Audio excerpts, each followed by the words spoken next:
Assalamualaikum warahmatullahi wabarakatuh. Perkenalkan, nama saya Wanda Anastia Safa Putri dari kelas 12/9 IPS 2, nomor absen 36. Di sini saya akan menganalisis sebuah novel yang berjudul Darje. Karya Elulabi, penerbit Elulabi, tahun terbit 2018, tebal halaman 483 halaman. Sinopsis menceritakan tentang seorang pemuda bernama Najimin, laki-laki tak sempurna yang dipandang sebelah mata karena kekurangannya. Ia seorang tunawicara, ia bisu. Jimin sebagai murid transfer yang masuk ke kelas Jung Jiha, kekasih Lee Jinwoo. Saat Jimin masuk ke kelasnya, Jiha diherankan oleh seisi kelas yang tiba-tiba saling berbisik, namun kata-kata mereka tidak terdengar baik. Jiha menghampiri Jimin dan ia menjadi orang pertama yang berbicara dengannya. Namun, Jimin tidak menjawab pertanyaannya, melainkan hanya menganggukkan kepala saja. Jiha bertanya kepada Jinwoo, kenapa Jimin dijauhi? Namun, raut muka Jinwoo berubah menjadi tidak suka. Jinwoo, ketua tim basket dari sekolahnya itu bilang ke Jiha untuk tidak mendekati Jimin karena Jimin sakit mentalnya, cacat, dan bisu. Jiha berpikir, kenapa ia dijauhi? Salah apa Jimin sampai dibully seperti itu? Jiha ingin mengenal Jimin lebih dalam lagi. Bahkan, Jiha sampai belajar bahasa isyarat untuk berbicara dengannya. Mereka berakhir dekat, walaupun Jiha juga ikut dibully karena berteman dengan Jimin. Setiap hari Jimin dibully, tetapi ia tidak melawan balik. Ia juga kerap membantu orang-orang yang di sekitarnya, tapi mereka tidak peduli dengan kebaikan yang Jimin lakukan. Jimin harus bekerja paruh waktu untuk hidup. Uang penghasilannya ia gunakan untuk menabung dan membeli makanan. Tak hanya itu juga, Jimin juga dibenci oleh keluarganya, tidak dianggap, dipanggil sebagai anak haram, menjadi korban kekerasan ayahnya. Ibu kandung Jimin meninggal dunia setelah melahirkan Jimin. Walaupun tidak bertemu dengan ibunya, Jimin sayang sekali dengan ibunya. Ternyata di balik Jimin yang ramah, tersenyum, ia juga menderita. Tapi sekarang ada Jiha yang selalu di sisinya, membuat ibunya dan Jiha menjadi harapan Jimin. Semua itu suatu halangan. Di kehidupan yang kejam ini, ia memilih untuk tidak menyerah. Jimin juga pintar dan selalu memberikan energi positif kepada orang-orang sekitarnya. Salah satu keunikan Jimin adalah ia menggunakan bahasa yang baku. Jimin suka hujan, sajak, puisi, dan Jiha, ia menulis itu di buku hariannya. Hidup Jimin pelan-pelan berubah setelah bertemu dengan Jiha. Kedekatan Jimin dan Jiha akhirnya membuat mereka bersama. Jiha belajar banyak dari Jimin, dan Jiha tersadar bahwa ia harus lebih bersyukur lagi.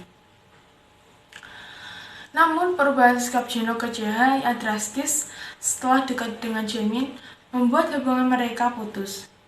Ia membeli Jiha. Sikapnya berubah dan ia berpacaran dengan perempuan lain. Bahkan, Mark Lee, teman masa kecilnya, menjauh dari Jinwoo. Salah satu yang orang lain tidak tahu adalah Jimin tinggal serumah dengan Jinwoo. Mereka saudara tiri. Jinwoo benar-benar membenci Jimin, bahkan sampai ingin membunuhnya. Ia tak ingin orang lain tahu bahwa Jimin adalah saudaranya. Sedangkan Jimin berbalik banding. Ia sangat menyayangi Jinwoo. Jimin mengerjakan PR-nya, membersihkan kamar Jinwoo, bahkan membuatkan cemilan saat Jinwoo dirawat di rumah sakit. Lai Guanlin, pemuda yang ditakuti satu sekolah, menyebarkan info ini, bahwa Jimin adalah saudaranya. Jinwoo menyukai Jiha, sehingga ia akan melakukan apapun agar Jiha menjauh dari keduanya. Jimin dan Jinwoo tapi nihil, Jiha semakin membencinya. Setelah info ini tersebar, ayah Jimin murka. Ia sudah melakukan semuanya untuk menutupi bahwa Jaemin adalah bagian dari keluarganya. Jeno merasa takut dan cemas. Ia tidak pernah menyangka bahwa ayahnya sekejam ini. Jeno ingin menolongnya, tapi sudah telat. Jaemin masuk ke IGD setelah dipaksa minum cairan pembersih lantai oleh ayahnya. Kondisi Jaemin semakin parah. Setelah Jaemin siuman, Jeno meminta maaf sambil menangis. Ia benar-benar menyesal dan merasa malu. Tidak hanya Jeno, ayahnya juga menjenguk Jaemin dan minta maaf kepada Jaemin. Dan JH sebelum pergi dijemput polisi, hal itu mengejutkan Jaemin. Ternyata ayahnya sudah diancam masuk penjara. Jaemin memanfaatkan keduanya itu menangis terharu. Tetapi Jaemin perlu ke Singapura untuk berobat beberapa hari lagi karena ia belum benar-benar pulih. Kenyataan lain baru terungkap.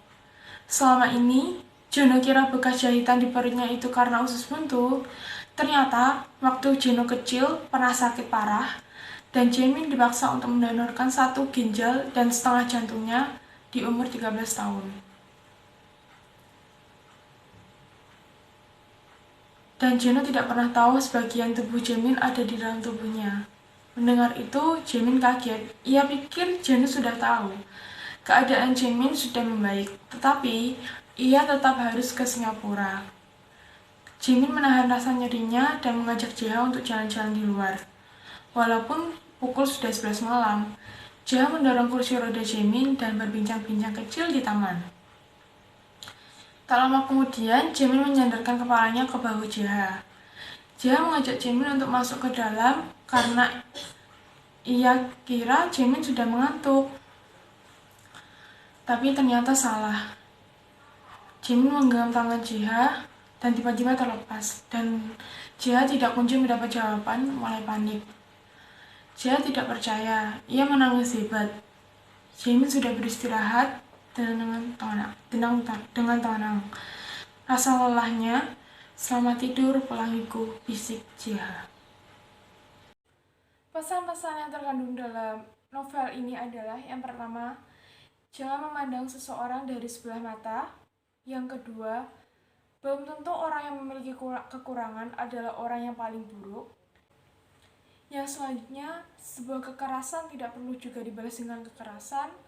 Lalu, pentingnya saling menghargai satu sama lain meskipun orang itu memiliki keterbatasan. Kelemahan dari novel Darje yang pertama ada kelebihan. Kelebihannya adalah bagi para pembaca mungkin bisa merasakan rasa emosi terhadap Lee Jeno karena kerasnya sikap dia terhadap Jaemin, karena kesannya kita terhadap Lee Jeno. Yang kedua, kita bisa merasakan prihatinnya terhadap Jaemin, seorang tunawicara dan seseorang yang bisu. Lalu kita belajar bagaimana saling menghargai satu sama lain meskipun orang itu mendapatkan keterbatasan mental maupun apapun itu. Lalu ada kekurangan dari novel ini. Yang pertama, tidak layak. Maksudnya tidak layak itu seperti ini. Seorang yang tunawicara atau seseorang yang bisu seharusnya tidak sekolah di tempat umum. Yang seperti saya ketahui, seorang yang tunawicara atau memiliki keterbatasan mental biasanya sekolah di khusus atau biasanya kita sebut dengan SLB. Lalu yang kedua, novel ini mengandung banyak kekerasan. Sebenarnya novel ini tidak cocok dibaca oleh anak SD atau SMP karena kekerasan tersebut. Yang ketiga, konfliknya. Konflik di novel ini selalu diulur-ulur, jadi tidak muncul langsung ke. Sekian dari video menganalisis sebuah novel dari saya. Kurang lebihnya mohon maaf. Wassalamualaikum warahmatullahi wabarakatuh.